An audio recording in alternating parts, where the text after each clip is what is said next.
ചിരിക്കുക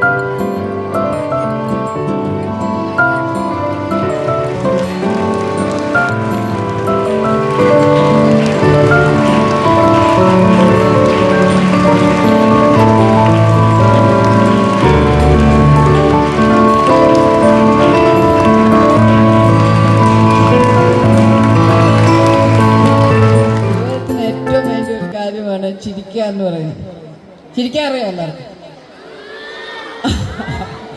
അത് നന്നായി ചിരിക്കാൻ അറിയാവുന്ന ചെറുപ്പക്കാര്, കൗമാരക്കാര്, ബാലകര്, എന്തൊരു സന്തോഷമുള്ള കാര്യമാണ്. ശരിക്കും ഇതാണ് ഓണം എന്ന് പറയുന്നത്. മനുഷ്യൻ സന്തോഷത്തോടു കൂടി ഇരിക്കുക എന്ന് പറയുന്ന അവസ്ഥ. ഞാൻ നിങ്ങളോടൊരു കാര്യം ചോദിക്കട്ടെ, ഈ ഓണം ഏത് കാലത്താ ആഘോഷിക്കാൻ തുടങ്ങിയെന്നറിയാവോ? പറയാ ഒരാൾ പറയാവോ? ഏറ്റവും പഴയ ഒരു ഓണാഘോഷത്തെ കുറിച്ച് സാഹിത്യത്തിൽ ഒരു പരാമർശമുണ്ട്.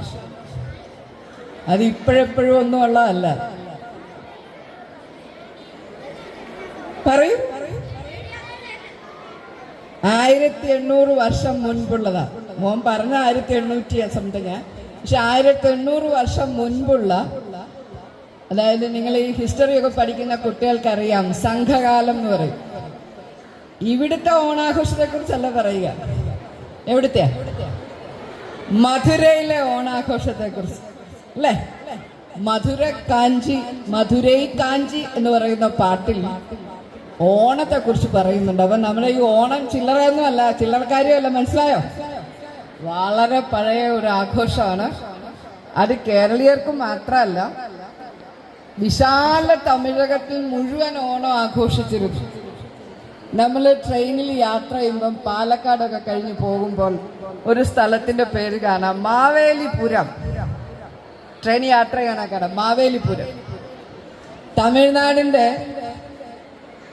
കുറച്ച് വടക്ക് കിഴക്കായിട്ട് അറബിക്കടൽ ബംഗാൾ ഉൾക്കടലിന്റെ കുറച്ച് അടുത്തായിട്ടുള്ള ഒരു സ്ഥലത്തിന്, വളരെ പ്രസിദ്ധമായ ഒരു സ്ഥലത്തിന്റെ പേര് മഹാബലിപുരം എന്നാണ്. അപ്പോൾ മാവേലിപുരവും മഹാബലിപുരവും ഒക്കെ ദേശനാമങ്ങളായിട്ടുണ്ട്. മലയാളത്തിൽ ഓണത്തെക്കുറിച്ചുള്ള പരാമർശം വരുന്ന ഒരു പഴയ കൃതിയുണ്ട്, പറയാമോ? മലയാളത്തിൽ തന്നെ ഏറ്റവും പഴയ ഒരു പാട്ടിനകത്താണ്, സാഹിത്യത്തിലെ ഏറ്റവും ശുദ്ധ മലയാളത്തിലുള്ള ഒരു പഴയ പാട്ടാണ്. കൃഷ്ണഗാഥയില് രാജാവായി വാഴുന്ന ശ്രീകൃഷ്ണനെ കാണാൻ വേണ്ടിയിട്ട് വളർത്തച്ഛനായ നന്ദഗോപർ ചെല്ലുണ്ട്. ആ സമയത്ത് കൃഷ്ണൻ നന്ദഗോപരോട് പറയുന്ന ഒരു കാര്യമുണ്ട്, ചേണുറ്റു നിന്നുള്ളോരോണവില്ലൊന്നുമേ ഞാനറ്റു പോകല്ലേ ഞാൻ വരുമ്പോൾ. ഓർത്തു നോക്കൂ, ഏതാണ്ട് 500 വർഷം മുൻപുള്ള ഒരു പാട്ടിൽ ഓണവില്ലിനെ കുറിച്ച് പറയുന്നു. അപ്പോൾ ഓണം എന്ന് പറയുന്നത് ദ്രാവിഡരുടെ, മലയാളിയുടെ വലിയൊരു സാംസ്കാരിക അനുഭവമായിട്ട് നിലനിൽക്കുന്നുണ്ട്. നമ്മളെല്ലാവരും പാടുന്ന മാവേലി നാടുവാണിടും കാലം അല്ലേ? ആ പാട്ട് അറിയാം എല്ലാവർക്കും. ആ പാട്ട് സഹോദരൻ അയ്യപ്പൻ എഴുതിയതാണെന്ന് പറയുന്നു. കേരളത്തിൽ ഐക്യകേരളപ്പിറവി മുതൽ ഓണം മലയാളിയുടെ ദേശീയ ആഘോഷമാണ്. എല്ലാവരും ആഘോഷിക്കുന്നു. ഈ നാടിന്റെ തനിമയുണ്ട് ആ ഓണത്തിൽ. ഓണസദ്യയുണ്ട്. ഓണസദ്യ ഇന്നിവിടെ ഉണ്ടോ? ഓണത്തിന് പായസം ഉണ്ടോ ഇവിടെ? ഞാൻ കണ്ടു നിങ്ങളുടെ പ്രിൻസിപ്പൽ അച്ഛനൊക്കെ തേങ്ങ ചിരകുകയായിരുന്നു. ഇങ്ങനെ ഒരു പ്രിൻസിപ്പലിനെ എവിടെയാ കിട്ടുക? രാത്രി ഉറക്കളച്ചിരുന്ന് കുട്ടികൾക്ക് പായസം കൊടുക്കാൻ വേണ്ടി തേങ്ങ ചിരകുന്ന പ്രിൻസിപ്പൽ അച്ഛൻ. ഓ, വണ്ടർഫുൾ അല്ലേ?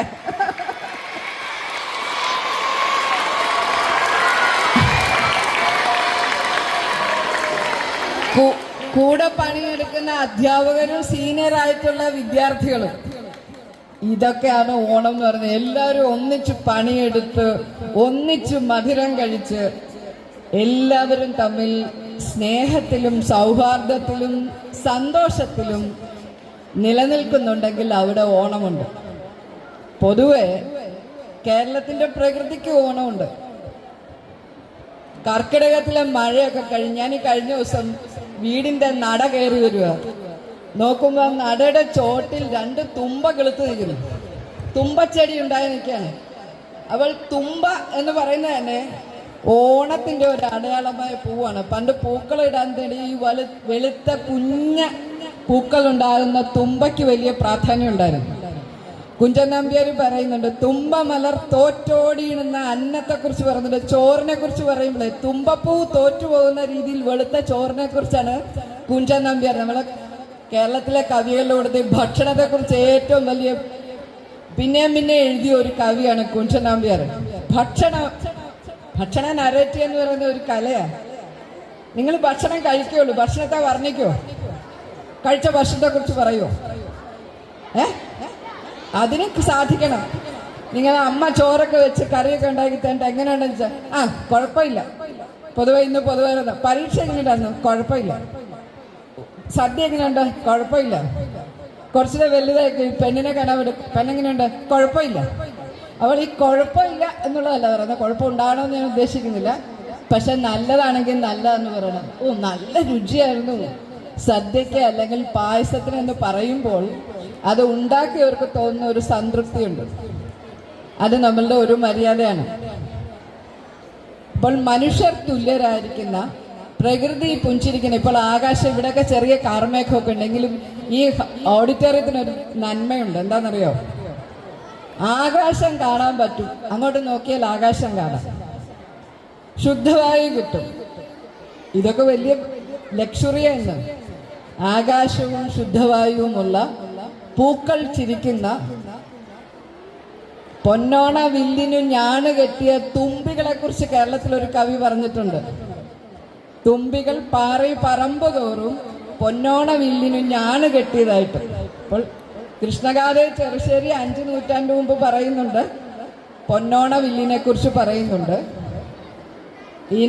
പിന്നീട് ഒരു കവി പറയുന്നു, 20-ാം നൂറ്റാണ്ടിലെ കവി പറയുന്നു, തുമ്പികൾ ഓണവില്ലിന് ഞാണ് കെട്ടുന്നുണ്ട്. അതായത് തുമ്പികൾ പറക്കുന്ന. നിങ്ങൾ തുമ്പികളെ കണ്ടിട്ടുണ്ടോ? ഏത് നിറത്തിലുള്ള തുമ്പികളെ കണ്ടിട്ടുണ്ടോ?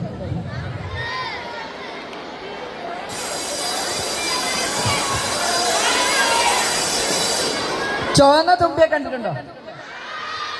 മഞ്ഞ, നീല, കറുപ്പ്. ആനത്തുമ്പിയെ കണ്ടിട്ടുണ്ടോ? ആനത്തുമ്പി.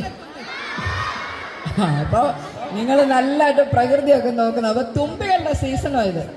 തുമ്പികൾ ഇങ്ങനെ പറന്ന് നടക്കുക, പൂക്കളൊക്കെ ചിരിച്ചു നിൽക്കുക. നിലാവിനൊരു പ്രത്യേകതയുണ്ട്. കർക്കിടകത്തിലെ നിലാവ് മഴയുടെ കണ്ണുനീരോടുകൂടി കാണുന്ന ഒരു നിലാവ് ചിരി പോലെയാണ്. പക്ഷെ ചിങ്ങമാസത്തിലെ നിലാവിനെ കുറിച്ച് പറയുന്നുണ്ട്. ചിങ്ങ നിലാവ് വളരെ പ്രസിദ്ധമാണ്. ഈ മാസത്തിൽ മഴയൊക്കെ മാറിക്കഴിയുമ്പോൾ വള്ളംകളികളുടെ സമയമാണ്. കേരളത്തില് എത്ര നദികളുണ്ട്? 44 നദികളുള്ള ജലസമൃദ്ധമായ. പണ്ടത്തെ കാലത്ത് ഈ റോഡ് കുറവാ, അപ്പം കടന്ന് കിടന്നാ പോകേണ്ടത്. ഇപ്പൊ കേരളത്തിലുള്ള ഒരു വലിയ കാവ്യം എഴുതിയത് തന്നെ വഞ്ചിയിലെ യാത്ര ചെയ്യുമ്പോഴാണ്. വഞ്ചിപ്പാട്ടിന്റെ രീതിയിൽ ഏതാ? പറഞ്ഞതങ്ങനെ തന്നെ പതിരാവായല്ലോ കുറഞ്ഞൊന്നുറങ്ങട്ടെ ഞാൻ ഉലകിരേഴും നിറഞ്ഞ കൃഷ്ണനെ കാണാൻ പുലർകാലെ പുറപ്പെടാം അറിഞ്ഞു വല്ലതും കൂടെ തന്നയക്കണം. ഈ താളം എന്ന് പറയുന്നത് കേരളത്തിന്റെ പ്രകൃതിയുടെ മനുഷ്യന്റെ യാത്രയിൽ ആയാസം കുറയ്ക്കാൻ വേണ്ടിയിട്ട് കച്ചവടത്തിന് പോകണമെങ്കിൽ, അമ്പലത്തിൽ പോകണമെങ്കിൽ, പള്ളിയിൽ പോകണമെങ്കിൽ ഒക്കെ പലപ്പോഴും വഞ്ചി കയറി വേണമായിരുന്നു പോവാൻ. അത്രയധികം പുഴകളുള്ള, കായലുകളുള്ള, ജലനിബിഡമായ ഒരു സ്ഥലം. ആ നിലാവിൽ ഈ പുഴയൊക്കെ ചിരിക്കുന്ന ഒരു സമയമാണ് സത്യം പറഞ്ഞു കഴിഞ്ഞാൽ ഈ ഓണക്കാലം. അതുകൊണ്ട് പല വലിയ ജലോത്സവങ്ങളും ഈ കാലഘട്ടത്തിൽ നടക്കും. അപ്പോൾ പ്രകൃതിയുടെ മനുഷ്യന്റെ തുല്യതയുടെ ഓണക്കോടികൾ കൊടുക്കണം. ഞങ്ങളൊക്കെ ചെറുതായിരിക്കുമ്പോൾ ആ ഒരു പുതിയ ഉടുപ്പിന് വേണ്ടി കാത്തിരിക്കുന്ന 2 സന്ദർഭത്തിലായിരുന്നു. ഓണത്തിനൊരു ഉടുപ്പ് കിട്ടും, പിന്നെ പിറന്നാളിനും ഒരു ഉടുപ്പ് കിട്ടും. അല്ലാതെ എപ്പോഴും ഒന്നും ഇഷ്ടമുള്ളപ്പോഴെല്ലാം നമ്മൾ ആമസോണിൽ നിന്ന് ഡ്രസ്സ് ഓർഡർ ചെയ്യാനൊന്നും പറ്റുമൊന്നും ഉണ്ടായിരുന്നില്ല. ഇന്ന് വളരെ ക്വിക്കാണ്, നമുക്ക് ഇഷ്ടമുള്ള ഡ്രസ്സ് നോക്കാം, ഓർഡർ ചെയ്യുക, പൈസ തീർന്ന് പേഴ്സ് തീർന്ന് കഴിയുമ്പോഴായിരിക്കും അറിയുന്നുള്ളതേ ഉള്ളൂ. അപ്പോൾ നമ്മളുടെ ജീവിതത്തിന്റെ സന്തോഷങ്ങളെ തിരിച്ചറിയാൻ സാധിക്കണം. സന്തോഷിക്കാൻ സാധിക്കണം എന്നുണ്ടെങ്കിൽ എപ്പോഴാണ് സന്തോഷിക്കാൻ പറ്റുക? മനസ്സിലൊരു നിറവ് തോന്നണം, അല്ലേ? ഓണത്തപ്പ കുടവയറാന്ന് പറയുന്നത്, ഞാൻ ഒരിക്കലും ഓണത്തപ്പൻ മഹാബലി ഒരു കുടവയറിനായിട്ട് കരുതിയിരുന്നില്ല. നമ്മുടെ തെറ്റായ ഒരു സങ്കല്പമാണ്. അദ്ദേഹം നല്ല രാജാവാണ്, നല്ല ഫിഗറൊക്കെ ഉള്ള ഒരു മനുഷ്യനായിരുന്നു. ആ മനുഷ്യനെ വെറുതെ ഒരു പണിയെടുക്കാത്ത ഒരാളുടെ ഒരു ഫ്യൂഡൽ ജന്മിയുടെ ഫിഗർ നമ്മൾ കൊടുത്തിട്ടുണ്ട്. അത് ശരിയല്ല. അതുകൊണ്ട് നല്ല ഫിസിക്കുള്ള നല്ല ഫിഗറുള്ള ഒരു മാവേലിയെ നമ്മൾ ആലോചിക്കുക. ഒരു രാജാവ് യുദ്ധം ചെയ്യാനും കായികാഭ്യാസവും ഒക്കെ അറിയാതിരിക്കണം. വയറും വെച്ചുകൊണ്ട് യാത്ര ചെയ്യാൻ അഭ്യാസം കാണിക്കാനൊന്നും പറ്റില്ല.